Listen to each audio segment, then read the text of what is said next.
Just a bit of a free flow. Yeah. Oh, and it's actually heating up nicely. That's perfect. It is, surely, yeah. It's busy. You're busy. Very busy. You're just after training as well. Just after training, yeah. So what is it today? Grappling? Saturday? Striking this morning, yeah. Yeah. So my son has actually just started as well. And he came to striking class with me. He's been going now the last sort of 3-4 weeks as well.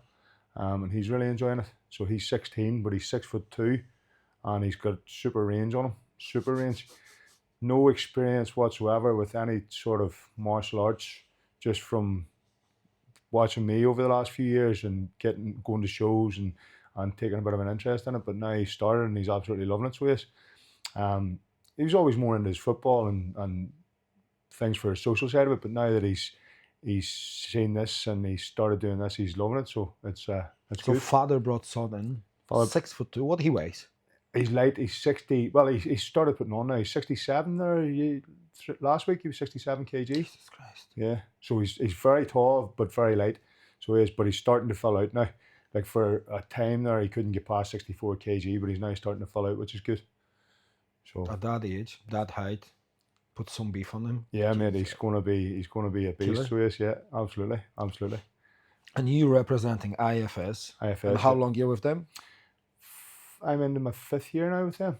Yeah. 5 years. Because I was talking to Marek, because Marek said he left right before you arrived. Yeah, or he maybe did. Yeah. Just same time. Yeah, just before I. Yeah. There was a lot of them guys around Marek's time that just left just before me. So there was, but yeah, Marek's a big lump of a lad too, isn't he? He trains up with you. Yep. Yeah. Well, I can't say I train with him. I'm not touching the toes of those guys. That makes sense. But yeah, we shared the mat. Funny you said, was talking to another guy named Conrad. Right. Okay. Last week, who used to train in IFS. He trained with Marek and some other Polish guys, like very high level. Right. Okay. And I did not realize how many Polish people trained in IFS. I don't know. Yeah. Big Mindy, is Mindy Polish? Is he? Mindy, do you know Mindy? He's actually was on that. He went viral there for giving the head kick to Eddie Hall. Did you ever see that video? Eddie Hall was doing a bit of MMA with a big guy. I think it's Mindy Polish. Can't remember. Don't know. If I was seeing the name, probably, but was a guy kicked Eddie Hall, big tall guy. I think he's Dutch. Is he Dutch? Is he? I think so, because he's like a kickboxer champion. Yeah. He trained down at IFS too, yeah. So he would have been... He's huge. He's a monster, absolute monster. But I think he would have been there probably around the time Marek and all were training there too. There's a lot of killers down there at that time, so there was. Still is. Yeah. Look on the Tooth Fairy. Yeah, I'm still waiting for him. Did you see his last fight? I started watching it, but I said to myself, like, I'm gonna watch it and then I'm gonna spoil the interview because I still want to interview him. Yeah. But he is a fucking animal. Machine, mate. Absolute machine. I love rolling with him. Very educational as well. Like he's not afraid to tell you, show you, and correct you. Very, very helpful. Love training with him. And he's actually coming over to Edinburgh with me on the 26th here to do my corner as well. So I'm glad of that. Glad having him in the corner. How did you land Edinburgh? It came about just before Clan Wars. I was offered the fight and accepted. So I've been sort of keeping it in the QT. I haven't really mentioned much about it because it's actually a title fight. But Calum Tooth Fairy let it slip there last week. He shared the post for it's a fighting championships post. So there's a few people know about it. But like I say, I haven't really announced it. I've been keeping it in the QT. But too late. Now all the 7 viewers we have. Brilliant. But yeah, I'm looking forward to it, mate. Like I say, I just need to keep active this year. Try and keep as active as possible. Because you are 44? 44, yeah. 45 this year. So you start at... I'm not that bad. I thought I'm bad. Like, wow, it's too late for me. Like, come on. No, mate, definitely not. It's never too late. Age is only a number. So I still got 2 years before I had to start properly. Exactly, mate. Exactly. And you're full family man. Absolutely, yeah. A smashing car collection in the past. Yeah. I've seen some of them because, of course, my Andre just was like a child before Christmas. Like, look at this one. And he was scrolling and said, oh, look at this one. I was like, I know, you have a nice cars. Then you messaged me that M3 is outside. M3, yeah, it's outside there, yeah. You sold M5. M5's away, unfortunately, so, yeah. A car enthusiast. Pretty much. Start. an MMA prominent fighter at the moment. Well, Yeah, well, title fight is not that easy taken. definitely not. Yeah. So trying anyway. I'm trying. Family man, because you have a daughter. I met her once. Yeah, In Paige, the that's gym right. dog. She said that. Yeah, that's right. She said that. Son, wife, house, full-time job. Full-time job. Yeah. How?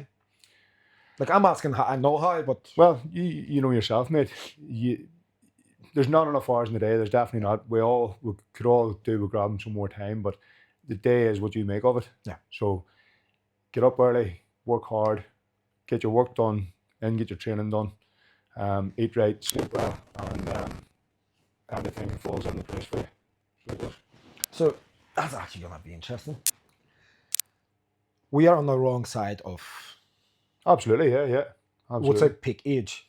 But it's bullshit because you've got the guys who are hitting 40 and like yourself, just getting that fucking high level performance.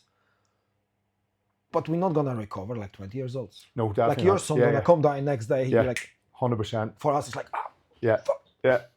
I'm getting up from here after 2 hours sitting here, Yeah. and my knees buckled. Yeah. Every time you can hear, so I have to cut it out every single time. Yeah.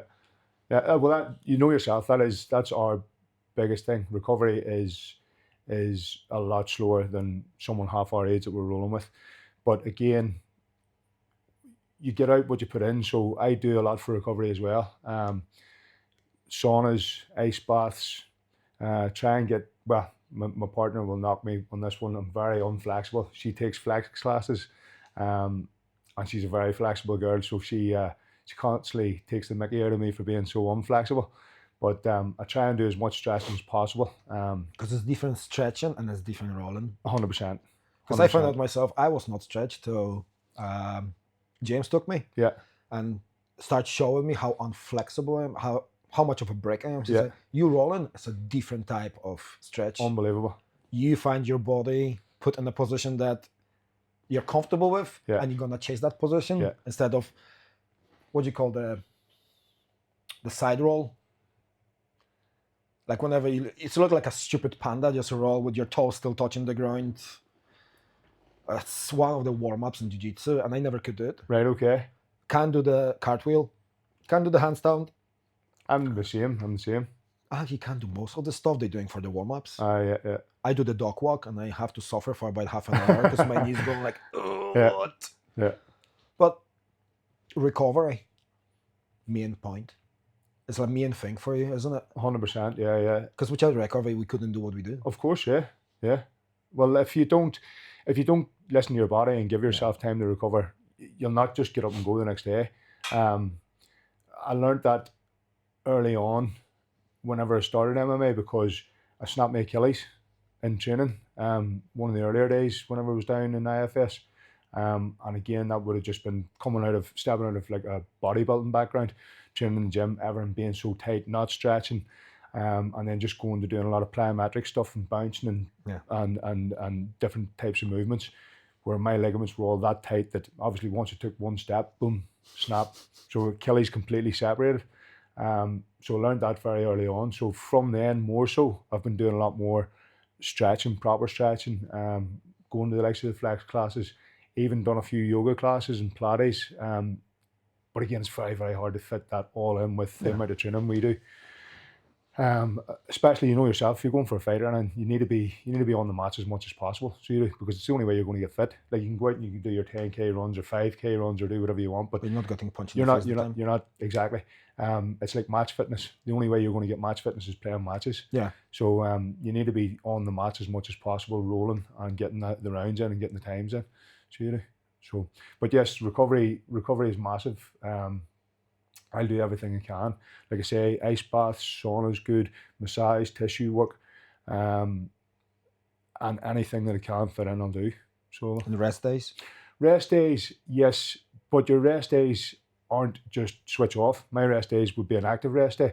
So realistically, at the minute, I've really only one very active rest day, which would be a Friday. I do a lot of traveling on a Friday, and I don't get the chance to get to the gym or do any rolling or mat time.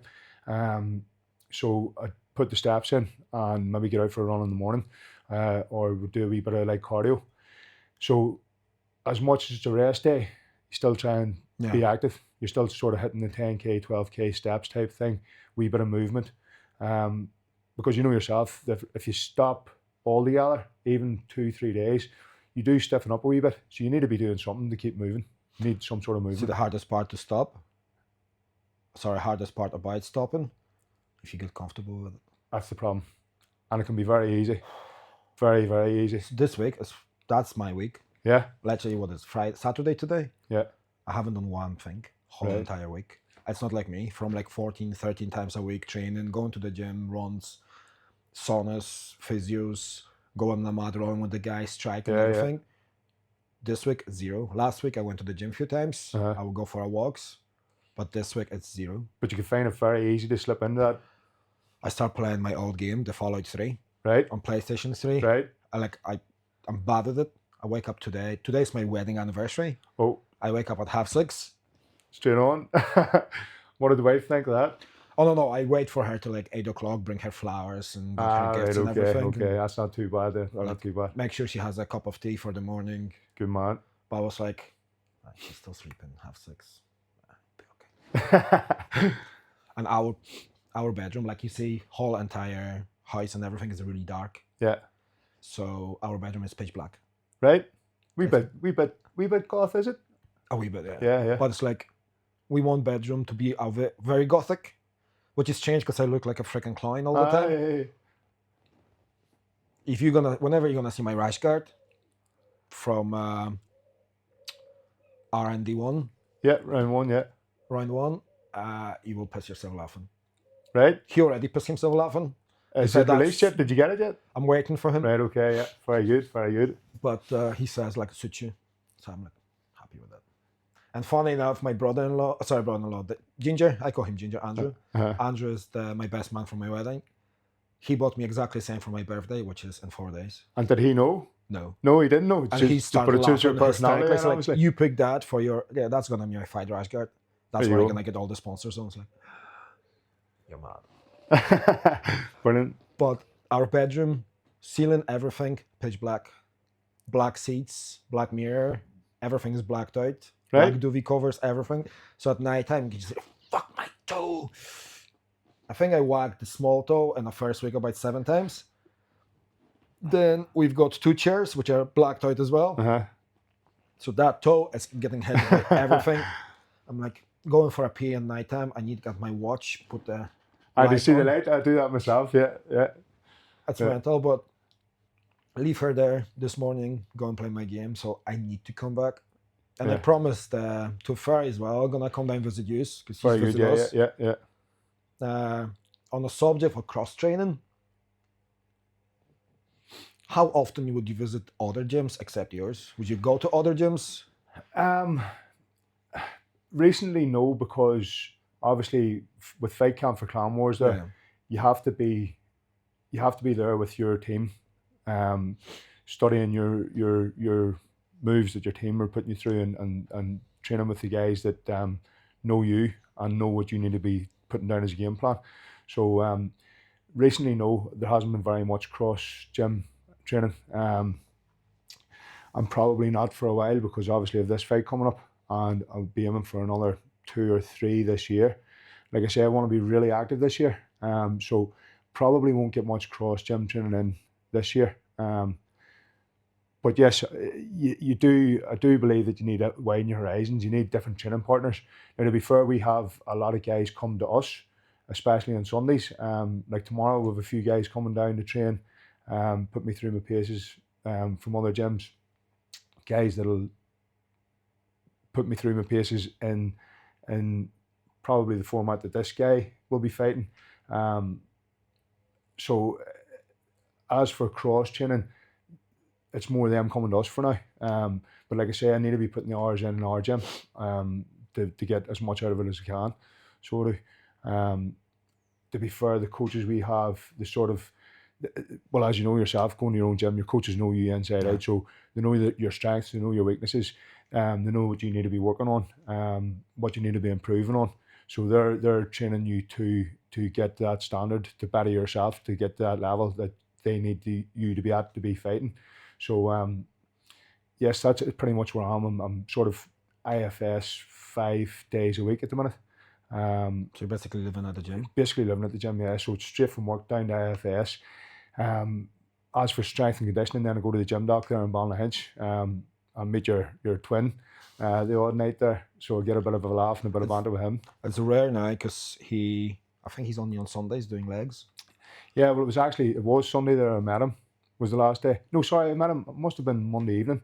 He was up doing a wee bit of posing, so he was. So with the pout, he had the pout going, yeah. Yeah. But he's in good shape. I think he's about 3 weeks out now at the minute, so he's in good shape at the minute now.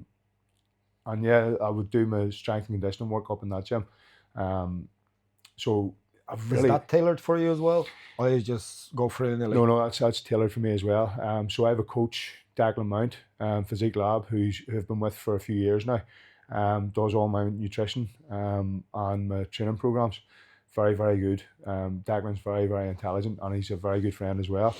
And I just done my biggest weight cut there for that last fight, down to middleweight. So I had 14 kg to come off, and we done it very, very safely. Ended up not even having to do a water cut. We worked from November right up to March there, and we took off about 0.8 kilos a week. So even right at the very end there, my calories are quite high. I was still on sort of 2,300 calories, but playing with the right foods, I was still feeling quite full. Yeah. So I was eating a lot of wholesome foods, no processed stuff. And again, that's all through the guidance of Declan there. Checking with him, well, towards the end there, you were checking in pretty much every day, and he was making sure everyone was all right, even down to your sleep, how you're feeling. He's on point with everything. So yeah, everything for training and nutrition is tailored for me, sort of. So yeah. So we got aspect of your recovery taken very seriously. Your diet and your training also very serious. That's like a pro material, you could say. I suppose a lot of people from the outside looking in would say, yeah, it's. I'm waiting for the announcement now. A lot of people looking from the outside, like I suppose whenever I'm going to physios and doctors and stuff, they sort of say you're training to a pro level. Yeah. I don't see that. I would be probably my own worst critic because I still don't think I'm putting in enough. Like the imposter syndrome? No. The worst critic, the imposter syndrome, something else. I'm still learning the word. Well, you know yourself from any sort of training background, like bodybuilding background, you're going to criticize yourself. It's the same in this. There's times there you think that you're still not doing enough, and you could always be doing more. From what you're saying there, from a pro point of view, I would love to be able to do it from a pro point of view, but obviously, it's like you just said too, you've a family, full-time job, and it can be quite a selfish sport to do, nearly like bodybuilding, because you are sacrificing a lot. Like even down to doing the weight cut and things like that, I was sacrificing, not going out for family meals, but whenever I was going out for family meals, I was having to watch what I watched. But as much as that didn't annoy me, you could tell that my partner and stuff were feeling guilty about sitting eating donuts and desserts and stuff in front of me. Where it didn't bother me, but I was sacrificing that, for them to feel guilty. Yeah. And I didn't want that. I didn't want that either. But it's just the fact of the matter. So in a way, it's kind of a selfish sport to be doing too. But well, obviously, because at the end of the day, nobody go with you in the cage. Well, that's it. It's you and your opponent in there, and that's one thing you have to remember. Like right down to the walkout, and you all your friends and family and support network there cheering you on. They're not in that cage with you. No. It's you and him, and that's it. So yes, in a way, you have to be selfish, but you have to be training for you. So you do.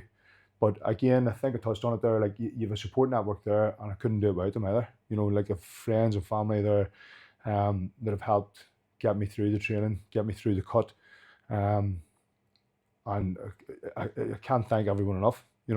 Like even down to Tooth Fairy there, absolutely brilliant guy to be rolling with in the gym. Yeah. For advice, for training, for fun, for crack, even down to the gear, like providing the best of gear as well. good lad, genuine lad, and then all my coaches and all too. The time and effort that everyone puts into you can't thank them enough. You really can't. I suppose whenever you get in there and you pull off a win, like whenever I see my coaches coming in, Peter Duncan especially, come in, give me a big lift up in the ring, I nearly felt proud for him that I'd done it for him too, you know, and for all the coaches. So as much as it's selfish, you nearly feel like you're giving back there if you do perform in there as well. So it's a very rewarding.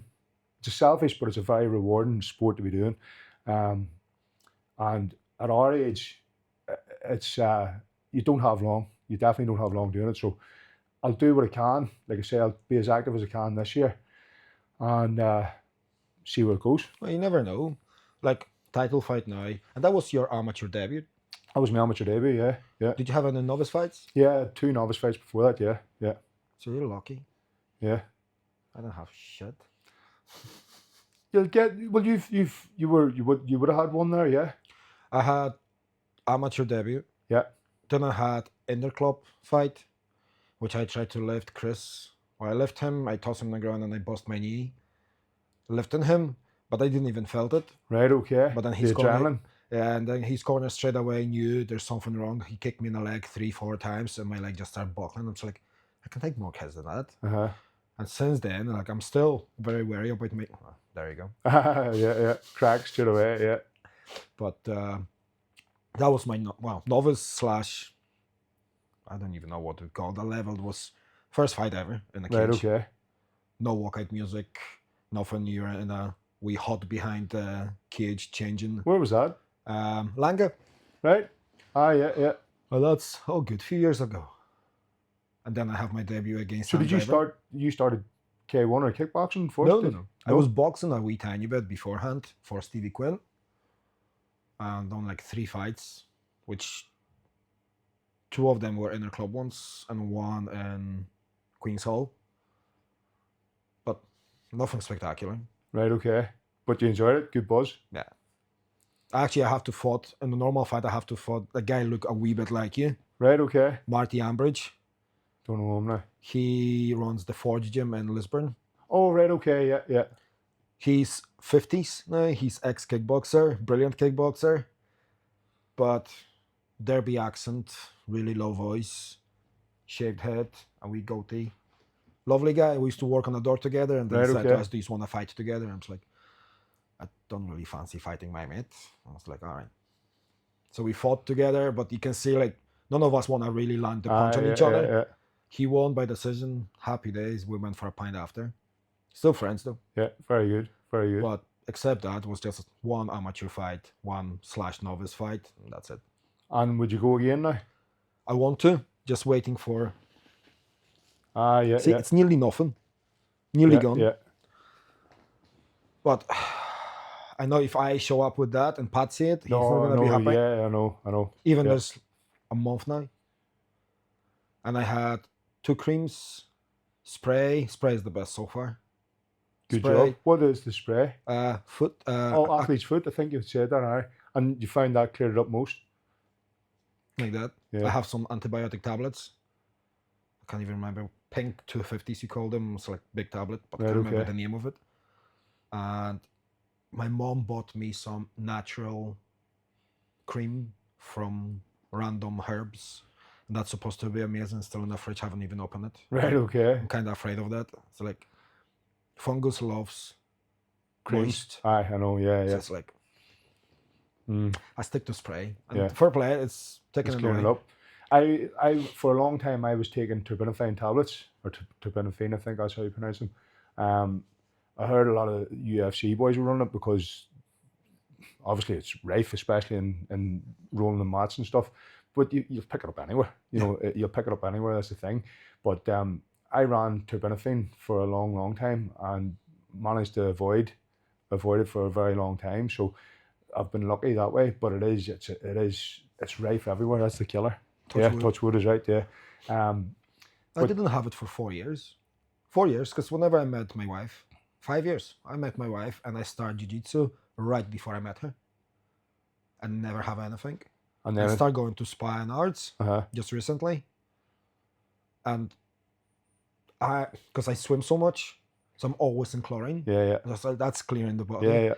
And I stopped swimming for 2 weeks. And that's going to be Completely picked stopped. up. And then 2 of them show up and then, and I thought it's a rash. So I text Pat and sent him the picture, and Pat McAllister says to me, listen, it's not a ringworm, don't worry about that, just look like some rash, just get it cleared. Yeah. So I done nothing with it. But then it's getting itchy and more itchy and more And then itchy. it came through. I was like, holy, that was raw red. Whenever I send it to Liam, the picture of it, like after 4 days, he says, holy shit, how long do you have that? It was bad then? Oh, it was really bad. It was huge. And doctor said to me straight away, like, listen, Conrad, it's a ringworm. Right, okay. Yeah, so right away on antibiotics. I have to go to get the blood test on 16th, I think, because the tablet's supposed to be really bad for your liver. Yeah, that's right. Because whenever now you say it, because I was running them for so long, every, I think, sort of 6 to 8 weeks, they were taking me in for blood tests just to check the liver function. So they were, because it is bad for the liver. But it's scary, like, you watching that Tajikistan, Khabib's gyms and all of that, like, it's just a pool. I know, sweat, did you see? I know, it's sliding in it. I seen one the other day, someone commented on it actually about, I would just be running about there with a mop full time, and other people saying I wouldn't even be in the gym because it was just soaking, just sweat, walls, and everywhere. They still train? I know that. Yeah. Like a few times in the academy, the fight academy, I remember Reese took one training, Reese McKee, and I get paired up with Big Polish Dave. Dave was a big unit. And at the end, after whole training, we supposed to do conditioning. So we started doing conditioning, and I think Reese took, I don't know, like some unhappy pill. Right. And just beast us. Right. So I have to lift Dave up and down, up and twist him.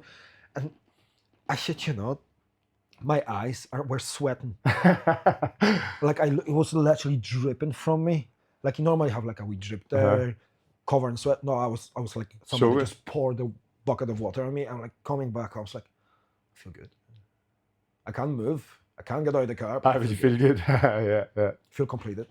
That's one thing you do, no matter how bad or how sore you are walking into the training session and how sore you are coming out of it, mentally you feel brilliant, don't you? I think that's the biggest thing for me, definitely. And after any training session, like you'll feel good. It's probably a feeling that you can't explain. No. So if you have all the chocolate at one time with Ben and Jerry's, get your, what do you call those receptors in your brain? Endorphins. And get them so high, but there's no crash. Yeah. Because you're still in pain, but you're still like... Yeah, exactly. Yeah. The same after a good striking class, a good spar, you're coming back. Exactly, yeah. Full fat lip, black eye, limping out of the place, busted nose. like you've been in a war. Yeah. Wife look at me, you happy? Put a tea on. You try to yeah. Burn your mouth, like, sweet. Yeah. I'm just gonna go lie down in the bath, watch some UFC. Yeah, exactly. But you feel great. Yeah. You feel great, definitely. There's no other feeling like that. No. I think that's like, that adrenaline junkies. That's exactly how I explain it. I think my boss, I think it was, actually asked me a couple of weeks ago, he says, do you not think you're too old for this, and why are you doing it? And the only way I could explain it was, you see these guys that jump off cliffs in the wingsuits and they jump off, I don't know, do the cliff dive and things like that. The only way I can explain it must be the chase of adrenaline that you get.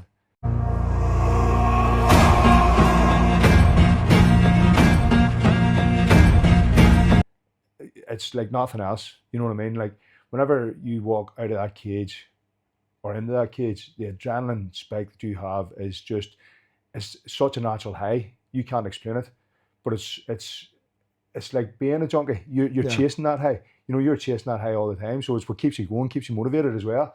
But there's no feeling like it. There's definitely no feeling like it. So there's not.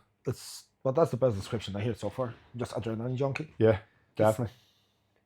You can do your rounds on the mat, you can do your training, you can do your boxing, you can do everything else. You can do whole entire training, but nothing's even near that level of 100%. 100%. Yeah. I done it twice, but the first time I didn't feel anything. like dead, Yeah. totally dead, zero emotions. Second time, I tried to put the poker face, but I was excited like a child. Yeah. And then, of course, my corner was Pat and Liam. I was like, fucking yeah, I'm gonna get a good picture, and then I get hammered. Oh, mate. Well, next time. There's always next time. It's next time. No, I'm upset now because need to get rid of that. Supposed to fight on the 2nd of May. And I was buzzing for it because I don't even have to cut the weight. Yeah. So the guy is just coming out from novice, I think. Maybe not even novice. 93 kilo. Right, He's okay. walking 95, 96. It's a brilliant light heavy. Sweet and last. Got somebody. I'm away to England with my son for a rugby tournament. Oh, man. I forgot about it. I already agreed. I said to Liam, fuck yeah, send everybody message screenshots. Look what I fucking landed. Brilliant. Yeah. And then that was like 3 or 4 days after. Before you thought about it, you realised then? I was actually driving back through Comber. And I was on the phone to somebody. I was on the phone to my my other kid's mommy. Right, okay. The one I'm friendly with. And she says, so when are you, Gabby, going to England? I say, 3rd to 4th, you know. Sorry, 2nd to 4th. 2nd to 4th. And where he's going? I don't know. I just been handled the tickets. And we got with all the team on the plane and that's us. Okay. I'm like. Then it just clicked? All right. So you okay? Yeah. Why are you not speaking? I just hung up. And for my wife, she's like, yo, when I'm going to England? She's like, fuck. Phone Andre. Andre says, listen, I'm going to look after kids. Tell you what, you prep. You keep training. I'm going to stay with the kids. And Vicky going to go to England. It's a father-son trip. And she'll be in a room with 2 other guys. Yeah. There's no other moms going. Yeah. So it would be like a wee bit awkward. Yeah. So, next one. More time for prep. Well, that's it. It was just about to say, I'll give you more time for prep, plus get this all cleared up and out of the way too. Oh, I can't wait to go on a mat again. I'm sure, yeah. Like, I've gotten a routine of Monday and Wednesdays.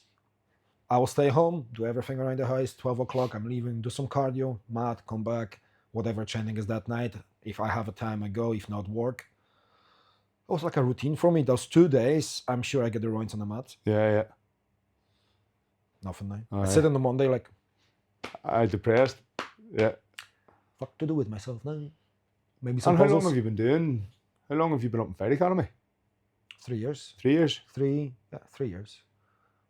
Previous was with Andy Young and Arnold Dos Santos. Right, okay, and Hybrid and Banger. Mm-hmm. And before I went, because I always want to do MMA, but I decided like I'm going to start from Jiu-Jitsu. Mm-hmm. BJJ is like a good base. Yeah.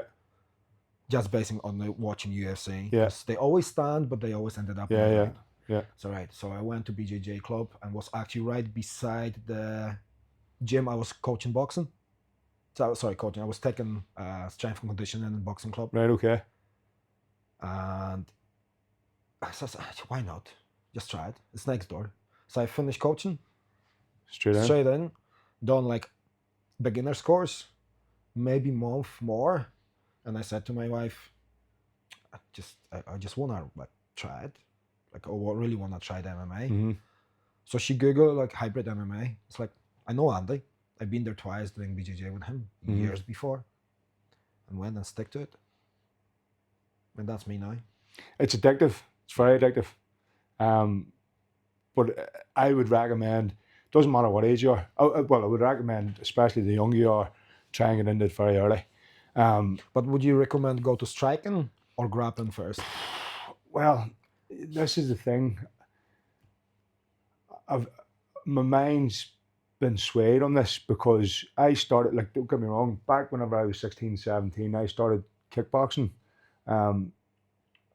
Because it was always, I suppose that age, striking would be the thing you'd want to be doing, because like every kid, going to the parties and all. Exactly. And like your dream is to get into the ring and a knockout, and you know that'll come from striking. So well, but the more that I've done, the more since I've been in IFS especially, learning the grappling and the technique, there's so much more to it, and you take a lot from it. So for all round MMA, I think the way it's developed now, and there's that many clubs now that are MMA clubs that have so much of the variety and different martial arts under the one roof now. I think that's a very good way to start. Whereas years ago there wasn't as much MMA clubs about. Either go boxing, kickboxing. Exactly. So you did one discipline. You went to one discipline, and you'd done that for whatever length of time you done it for, whether it was years or months or whatever it was, and then you maybe changed and went to a different discipline. I don't know whether to suggest that's the right thing or not. But what I do know is watching some of the talent coming through in the country now, and some of the kids that are coming from MMA gyms, the talent is unbelievable, and it's just evolved that much. Like you watch kids now coming from these MMA gyms, they're striking, they're grappling, they're wrestling, just their fight IQ, because they're coming from an all-round MMA gym is fantastic. And so you've got a 19-year-old handing your ass to you. Unreal. Like, yeah, you're rolling with kids half your age, half your size. I know, and they're twisting you inside out. Prick. Logan. Yeah. 23-year-old. Grappling. Wrestling different. Because we're bigger guys. Yeah. It's hard to wrestle with somebody who's fucking twice your size. Yeah. But Logan is tiny. And see, grappling with him or rolling. Fuck. Always moving, twisting, turning. Yeah. One of my first guests this season, Colin.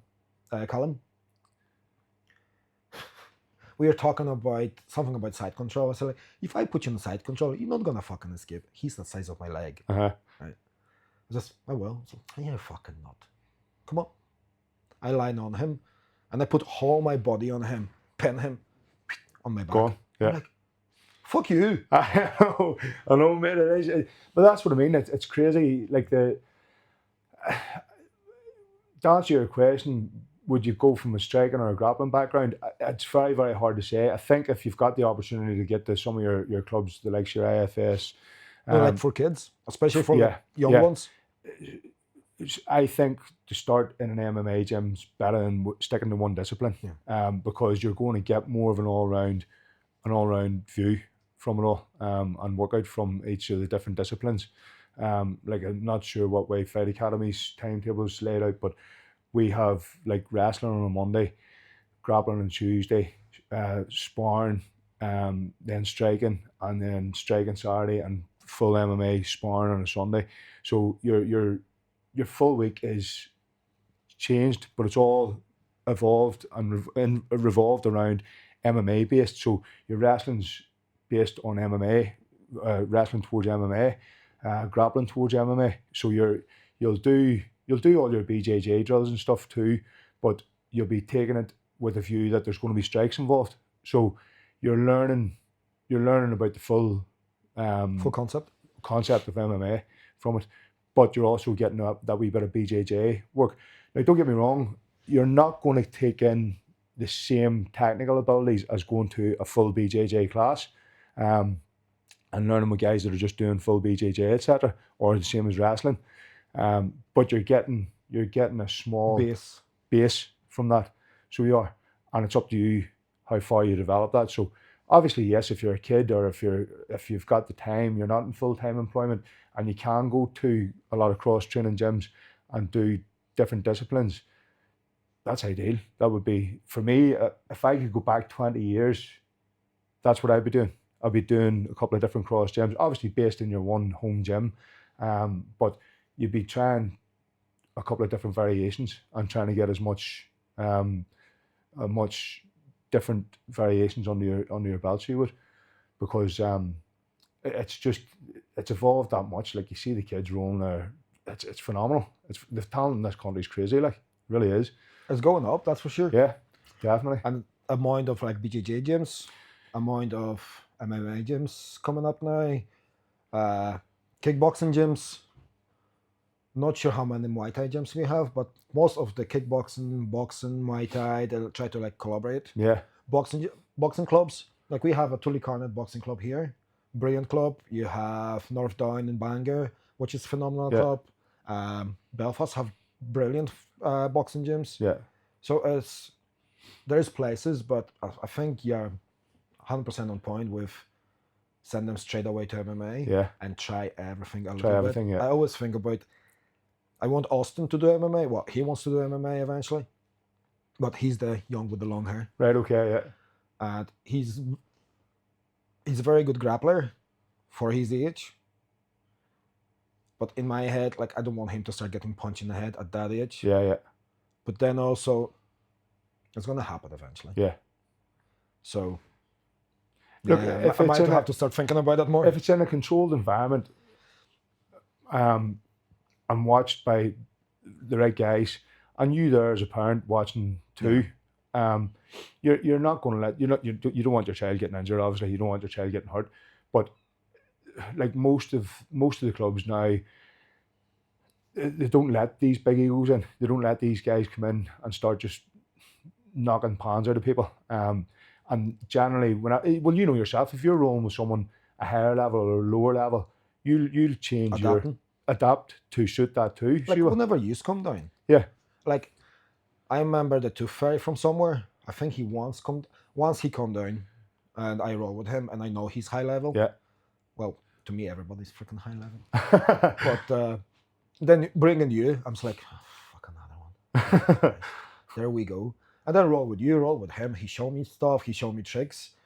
And I find out, like, I'm lacking so much in the basics because I try to jump so far. Yeah. I'm counting myself doing stupid stuff all the time. Yeah. But rolling with the two of you, basically I spend most of my time rolling with Tooth Fairy, and then 2 rounds with you. A couple of rounds with me, yeah. And that was wrestling with a wee bit of grappling. It was brilliant. Yeah. It was very good. But here, strength's definitely a tool. Oh, fucking tell me about it. It definitely is a tool. Oh, yeah. You have that too, mate. Strong for your age too, like. Well, because I'm from the strongman background. Yeah. So I used to do strongman for years here. Right, okay. And then gym, and you always think if you're strong, you know how to fight, which is totally fucking not true. Definitely not. Definitely not. Yeah. I can possibly bench more. I can bench everybody from the club. Yeah. But 90% people from the club turn the inside out. 100%. Yeah. Not that 10% is this guys under the age of 10. I know the feeling, mate. I know the feeling. Marty's son is, I think, 11, 12. He's so quick. He will come down, wallop me in the stomach and just run away. I'll be come down kicking his ass. It's just like, you know, it's a wee bit of banter, but kids like that, 10, 11, 12-year-olds. I know, it's scary, isn't it? 2 or 3 years time. Austin choked my wife. Right. We went to our friend's house, and he jumped on her back, 2 hooks in, lock her in, and start squeezing. She's like, what I do? It's like, tap him. She tapped him, he released it. It's like, you always tap. That's your first lesson. Always fucking tap. She said, how he's so strong, and he's tiny. He's 25 kilo. Technique nailed. He just found out he's veiny, he's strong, and he know how to use it. Yeah. Yeah. Just up you go. But I'm coming from strongman. You said you started kickboxing?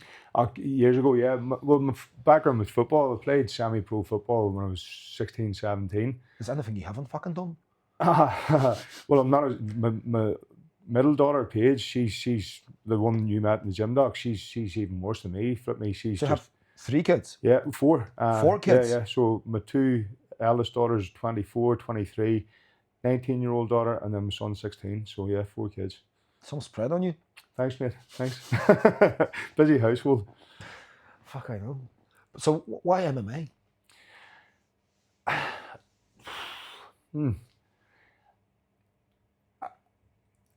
I wanted something different. I wanted something like badminton. It wasn't doing it for me. No, it just wasn't doing it for me. I needed something more physical. And put it like this: from kickboxing years ago, I always had a wee itch to scratch that I wanted to have another fight, controlled fight, in that environment, because I suppose you'll never take away from what Conor McGregor done for MMA in this country, and from that era, following MMA, obviously, you get a wee bit of a bug, and you always think, well, I don't know, maybe not everyone, but from the background that I came from and the sporting background that I came from, I always thought, I want to try it. I want to do this. I want to try it. Yes, I was probably too late starting, but it's something that... Looking on your debut, it wasn't actually too fucking late, because the guy you fought, he fought 2 weeks before. He did in Cage Conflict, yeah. A novice. Yeah. I watched him. Yeah. And he was not half as bad. Yeah. So it was like... Yeah, he won his fight, actually, yeah. Yeah. He won his fight and was... You can see how much dominant he was compared to his opponent. Yeah. Even the size, he was bigger, more calm. And he controlled his fight, there's no doubt. I was actually there watching it, and to be fair to Big Conor for stepping in, absolutely brilliant, because that's another thing too. The Monday before Clan Wars, I was actually on a safety course, and I got a text through from Paul to say that my opponent's pulled, and with the work that I had put in, like I asked for the fight back in October, I think, and obviously with the work that I put in from end of October, start of November, and the weight cut, to find out 4 days before that my opponent had a pull, I was raging. I was actually sitting, I couldn't answer, you couldn't use the phone either because I was on a safety course, and I was shaking with temper because I thought it was gone. I thought I had no fight, 4 days out, and Big Conor stepped in then. Actually, before I got out of the safety course, Ethan, his coach, had texted him to see, or got in touch with him to see if he'd take the fight on, and he said he would. So by the time I got out of the course, I got a text to say that fight was off, fight was back on. You've got an opponent. If you want to agree, it's on. So absolutely, I still wanted to fight, and Conor was there. And absolutely hats off to the big man for stepping in. Like you say, he came from novice to his Army debut as well, and put on a hell of a show too. Yeah. Like there's no doubt. I actually thought at one stage he had me. I sort of had to change my game plan a bit, and my fight week was changed a bit. So it was in my head that it was actually affecting me right up to fight morning. I was still sort of raging that I didn't get the fight that I wanted, but knowing, like I'd sparred with Conor and stuff before. Again, he was one of the gyms that came down for cross sparring, and I'd sparred with him before and rolled with him, so I knew a wee bit about him. And then I'd obviously seen him in Cage Conflict, so I was a wee bit apprehensive because he was very dominant in that fight. Even being a novice fight, I thought that if he did get that control in this fight and he got the ground and pound, yeah, it could be over for me too. So, but you scrambled straight after from it. Pretty much, yeah. I took him down and I fell wrong. He took me over straight away. He rolled over straight away, got on top, and he's quite a dominant position for pretty much a few seconds, a good 30 seconds, I'd say.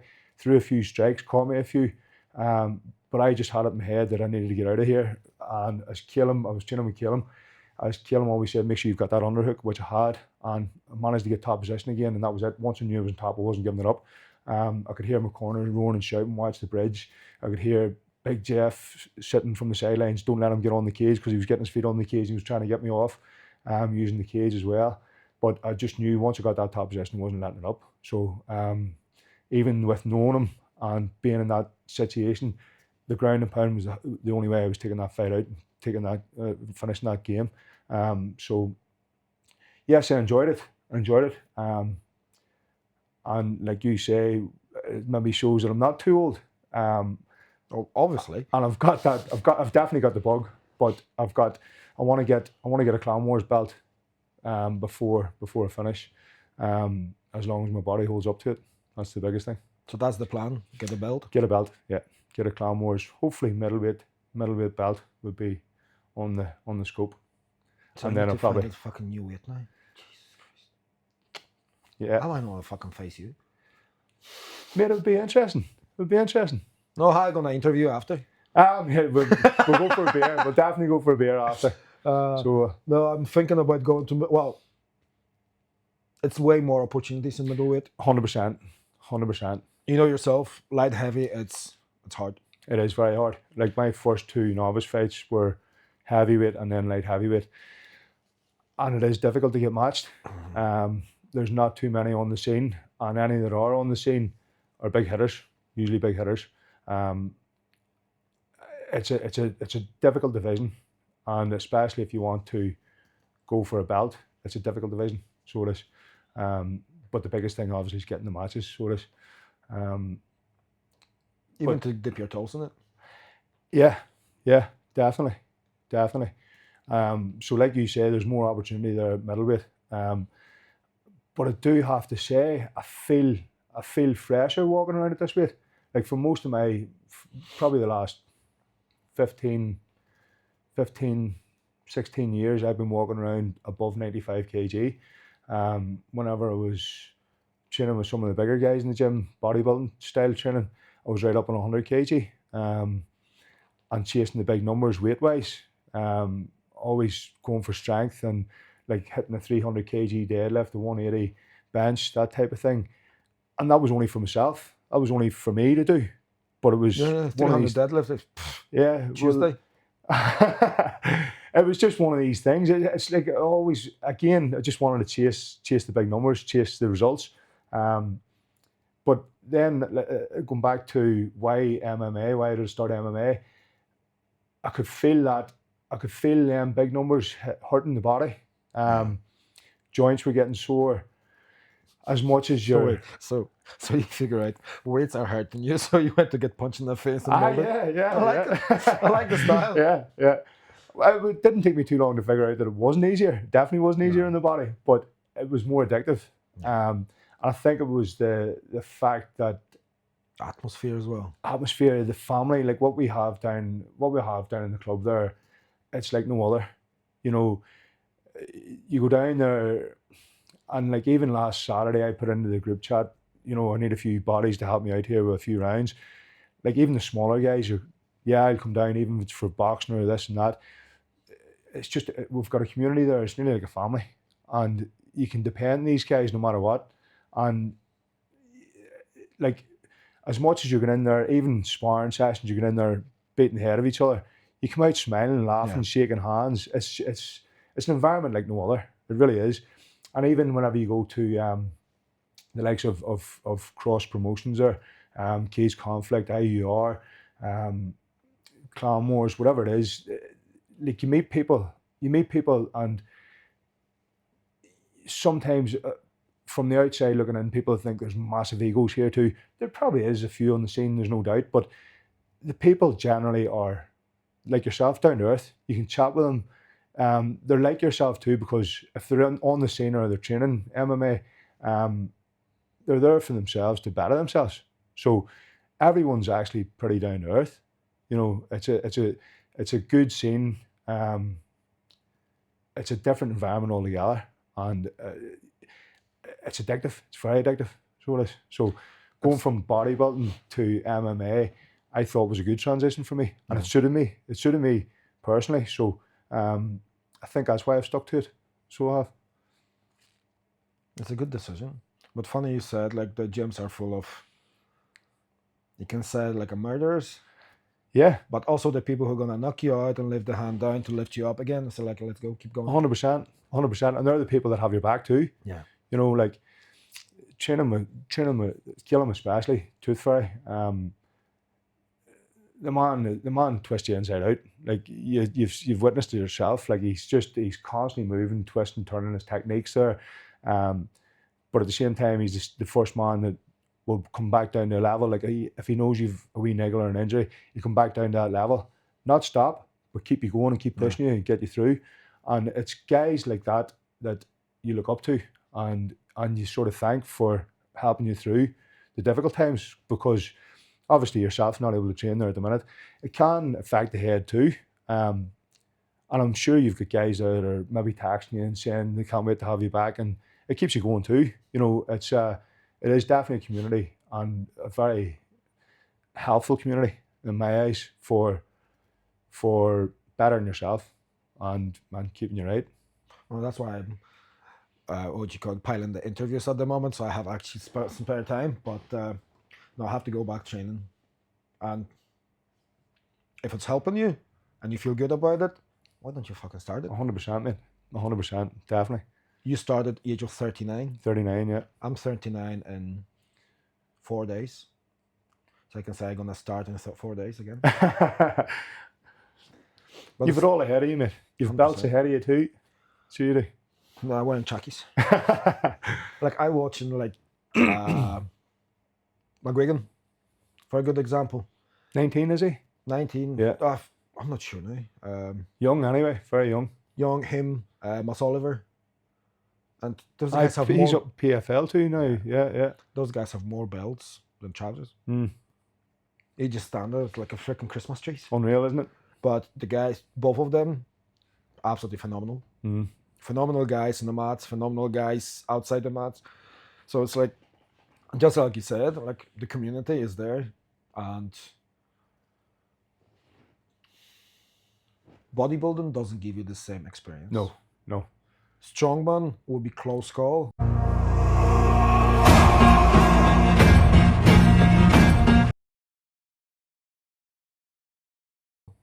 In my opinion, because even whenever I was doing the strongman, you go to the competition. Mm-hmm.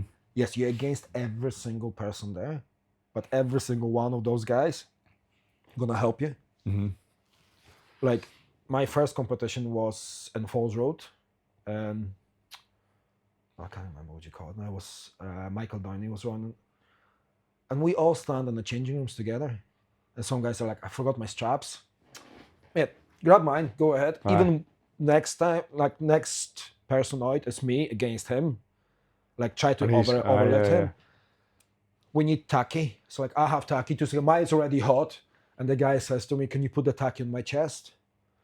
I'm like, "Mate, put a t-shirt on." Yeah. It's like no. Yeah. Just on my chest. It's easier to stick. You sure? It's like yeah. You regret it because have a wee bit of hairy chest. Aye. Tacky is like wax. Yeah. worst Yeah. because it doesn't go hard. Yeah. And you have to use like WD-40 to wash it Get it off. or paint thinner. Right. Since he touched the stone, lift it and drop the stone. Oh, man. You can see he's alive, just like. And then of course, like we all carry on afterwards. We all have a good laugh, good banter. He put the white top on. I come down, touch his chest a few times, slap it. You can see the red dots poking out. It's like, told you, put the t-shirt on. Very good, very good. But you see, even at the high level, like you watch World's Strongest Man there and all New Year's, even them guys, like they're pushing each other on right to the very last. Like they will in the go final. outside. Yeah, out and you'll the see them fence. cheering them on, and yeah. So that type of environment, I suppose, at that MMA level, as well. You've got your team colleagues coming down and watching. 100%, and it's good. It's good sportsmanship. Yeah, that's one thing I like about it. Good sportsmanship, and it's not boxing. It's not UFC. No. It's not somebody gonna slabber on each other. It's no creating beefs that don't exist. It's just we train, we go, we check who's better. Okay, next one. Exactly. And you congratulate each other and move on. Yeah. Well, that's the way it's supposed to be. Yeah. So 2 weeks time, 3 weeks time. 3 weeks. Edinburgh. I would love to go to Edinburgh. I love Scottish people. I love haggis. Edinburgh's a lovely city. Haggis is lovely. If you get right haggis, it's lovely. Square sausage. Yeah. Haggis. And Iron Brew. Iron Brew. I wouldn't be a fan of Iron Brew now. My son would like Iron Brew, but I wouldn't. Never one that I really liked. But I have haggis, a friend definitely. I never met. I have a friend, actually, I'm talking past 2-3 years now, from Glasgow. Right, okay. Brian Hyslop. Right. A wee Scottish crazy man. He just signed in for BFCK. Right, okay. Bare knuckle. Mm-hmm. Not Kiss. MMA fighter, but not Kiss. Right. Lovely guy. Uh-huh. Never met him. Supposed to go every year. I said, I'm going to go and visit. I'm actually going to go to Glasgow or go to Edinburgh and visit Scotland. Never did. Never even saw him live. Right, okay.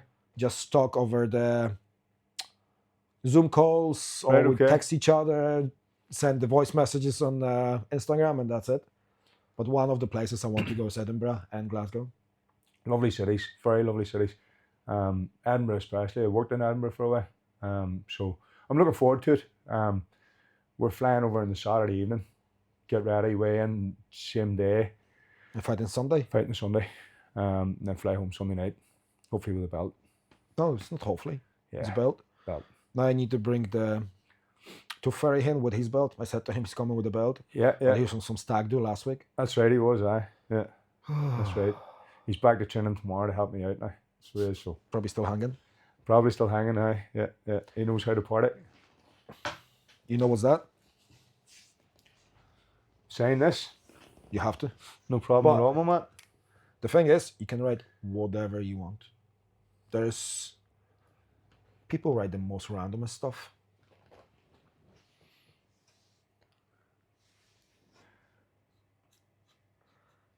Not bored filling it rightly.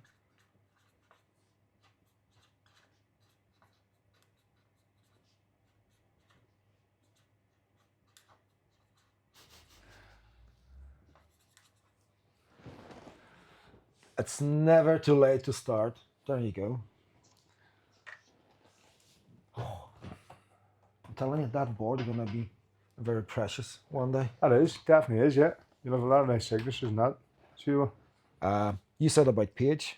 Yeah. Paige doing a lot of stuff. Paige is dynamite. So what has Paige done over the last 2 years? So she won the All Ireland County final with County Down in GAA girls football. I think the story behind it was they were sort of taking a break, but she didn't want to take the break over winter, so she decided to play rugby. Never played a game of rugby in her life. Went to Ballinaheights Rugby Club with one of her friends. I think it was the first match she played. She got player of the match. The girls, again, she was the same. The girls were all giving her help. They seen that she was putting the effort in. She was training. Part of the team. They all helped her out. So she progressed very well to the stage that before the end of the season, Ulster actually asked her to play for them. We had the Ulster player here Yeah, a few weeks back. that's right. Stacey? Sloan. Yeah. So Sloan I think she knows Paige, yeah. Possibly. So yeah, so she's played for Ulster. I think she played 2 seasons now for Ulster. And then obviously she started in the MMA. But in the interim, we have a couple of friends, Ben's Credibles, you maybe know them off Instagram, who run a lot of the powerlifting. They actually done the Arnold Sports there last weekend. They done the powerlifting and that. So No. they asked Paige if she wanted to compete. So she went for the opener up in Mollusk. Was it about 4 weeks ago? And she actually broke the British record at deadlift. So she did in her first powerlifting competition. Then she qualified then to obviously lift in the Arnolds. Went to the Arnold Sports in Birmingham there last weekend, and she won her category. Not only did she smash her own PB, she won by lifting 172 kg at 60. I think she weighed in at 64 kg, 64.5 kg. So nearly 3 times her body weight. Deadlift, yeah. So, and then she was supposed to fight actually on Clan Wars. Unfortunately, 2 of her opponents had to pull out through injury. No wonder. I know. I think that's part of the thing too. If you Go on, see, fighting Paige. Fuck that shit. yeah, I broke my shin. So she's down, and we don't have very many girls, or we maybe have the odd girl come and go at IFS, but she's been down and she's been putting the work and the effort in and training with the boys, and the boys have all been very, very good with her, to be honest. But she's been holding her own too, and She can deadlift them. exactly. Like, Yeah. I'm saying nothing. My wife is the strongest woman in UK, Was she? Yeah. and her deadlift, I've got her medal here. Oh, right. Okay. Her deadlift for 62, 63 kilo was like 170 kilo. Very good. She done for 2 reps, no suit, nothing. And you saw my wife. Yeah. Very good. That's impressive. Tiny. So I'm like, Jesus Christ, somebody actually matched her numbers. That's brilliant. Yeah. And Paige is what, 20, 23. 23? Yeah. Fuck. Yeah. She's up for something. Yeah, she definitely is. But the wee girl's work ethic is second to none. You know, whenever it comes to physical training, she'd go up and do 10K there in phenomenal time. She'd do it maybe 3 times a week. She's running every morning. It would take me a week to run 10K. I know, mate, don't talk. Even the thought of running 10K does me. 5Ks take me like nearly 40 minutes. There's 3 smoke breaks and a coffee, and you probably go for a poop. Tell me about it. And then you come back and you're creaking and you're sore. It takes you about 2 days to recover before you can do your next session. I know. Tell me about it. You ever done the hill sprints? Oh, mate, don't talk. Hate them. Ashley next door, I think I said it a few times here, but Ashley next door took me for hill sprints in Stormont. Mm-hmm. Lamppost to lamppost. I was like, sweet, let's go. Fucking buzzing. Come back home. Was fine-ish. Like, I could not breathe. Mm-hmm. And I went upstairs and started having cold shivers, have a cup of tea downstairs with the girls, and said like, gonna run myself a bath. Went to the bath, take my clothes off, was like, oh, I'm freezing. Well, I'm freezing. It's middle of summer. Uh-huh. I'm like, Jesus Christ. See, after I fried my whole entire nervous system. Yeah. After hill sprints, I was sick for a week. Like, fully sick, It's a lying in different, bed. it's a different gravy, mate. It's a different gravy. And she says like, I'm not that quick. Her partner, Hazel, Uh-huh. a bullet. She went for, I don't want to lie, but like a long bike runs. Right. And she cycled like, I don't want to lie, but I think whole through entire Europe. Right, okay. Or a few countries or whatever Right. was it. And taking like a week. I don't want to lie where was it, but it was few pictures. And so it's like, nothing to use. Like, Unreal. nothing to use. Unreal. Playing football, rugby as well. So we're going to bring Paige here. I think so, mate. Yeah. It should be a good one to interview, all right, yeah. Because if we can inspire a few guys who hit in their 40s, brilliant. If you can inspire two 23-year-olds, amazing. 100%. And I suppose from that aspect of it too, like, I don't know whether, do people still frown upon women's MMA, or is it now a thing where... I want to find out. Yeah, I can't get the fighter here. Yeah. I tried one girl from Oma. Right, okay. That's not Oma.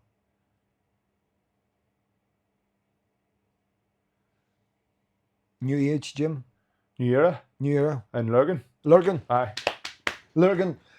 Sorry, Lurgan. To me, I always think about what you call it, bagels. Right, okay. They have a bagel shop. Yeah. And they have an Arnold bagel in it. Right. And honestly, if anybody know the name of the shop, it's the best fucking bagels ever. Right, okay. Must try it out. Huge. Must try it out. But I try to get her here, but it's always some problems. Right, okay. You'll find out females are really hard to get in. Oh, 100%. I'm sure they are. Especially, it's a strange guy's house. Yeah. You sit in the garage, on the sofa, on the front of the camera. That's weird. Slow calm down, no issues at all. No bother. I think Paige would be the same, to be fair.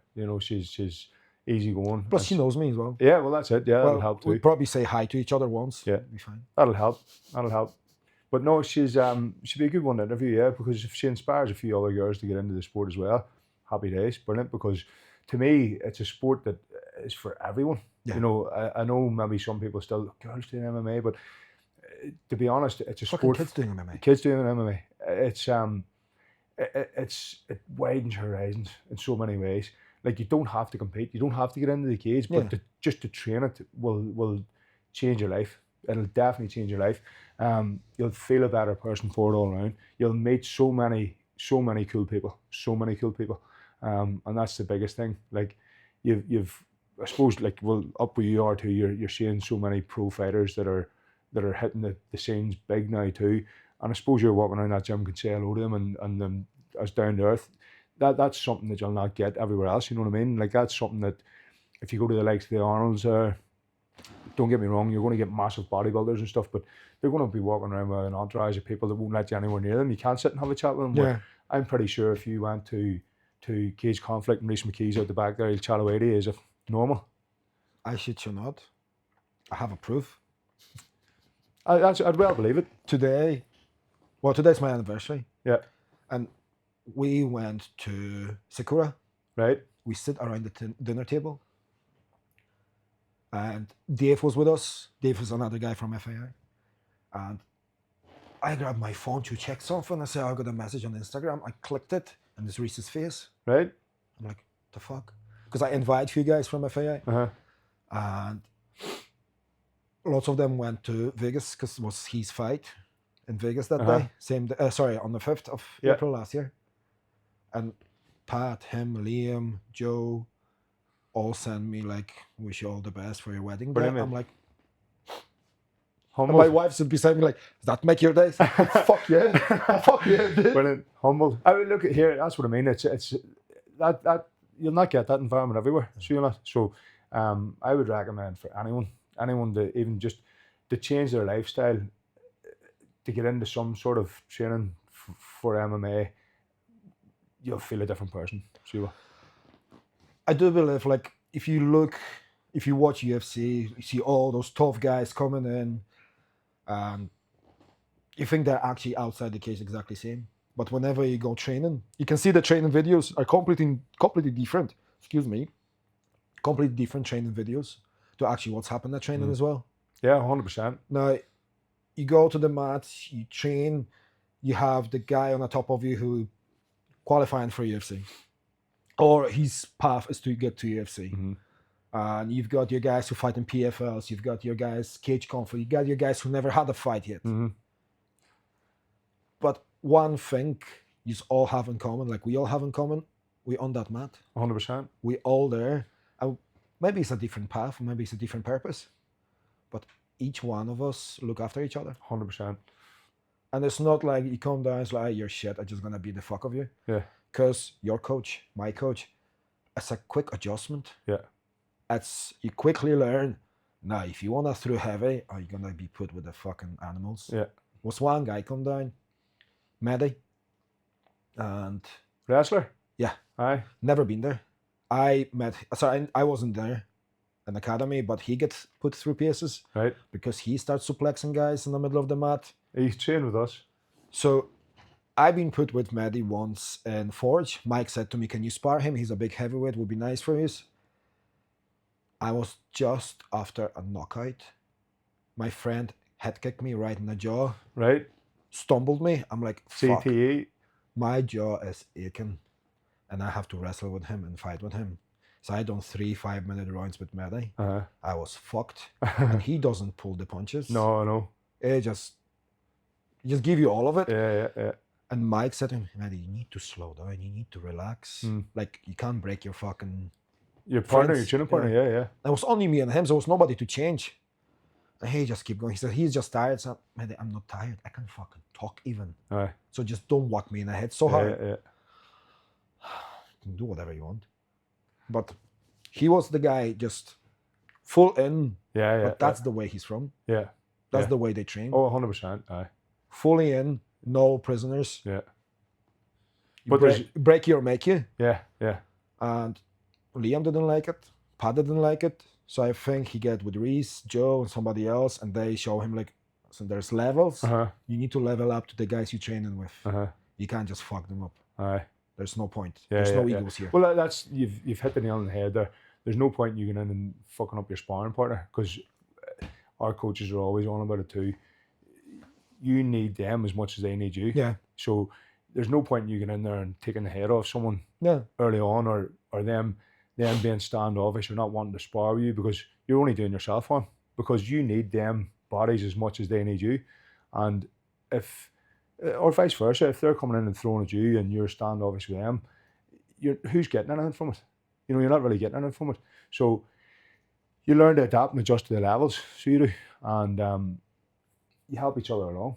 But I think most people that come through find out very early on that's the case. And I think that once you realise them standards and realise them levels, you'll get a lot more out of it. You know what I mean? Like, don't get me wrong, I probably went in 5 years ago into IFS, just coming out of the bodybuilding background, throwing my weight around, trying to use strength and grip everyone, and before you knew it, you've young fellas Spaz white belt? Yeah, 100%.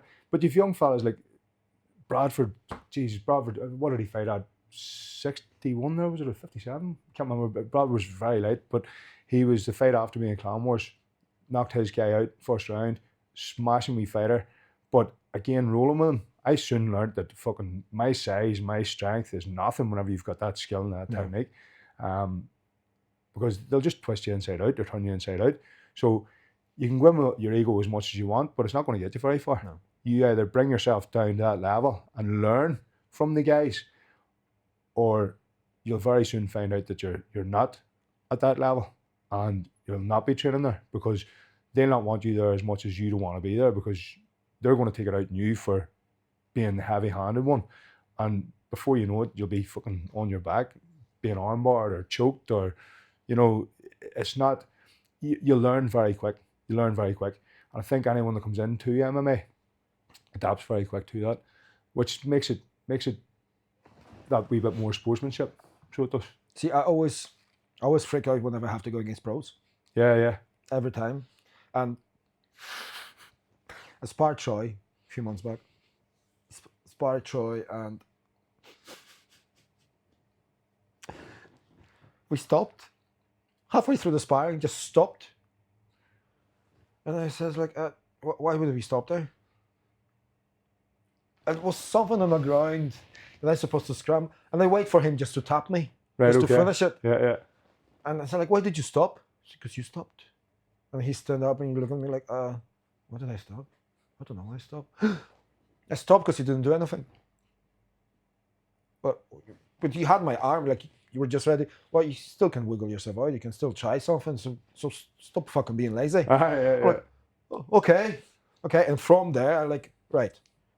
If he have my arm, he not gonna finish it. Yeah. So let's give him that round. Like, let's keep going instead of just stopping. Yeah.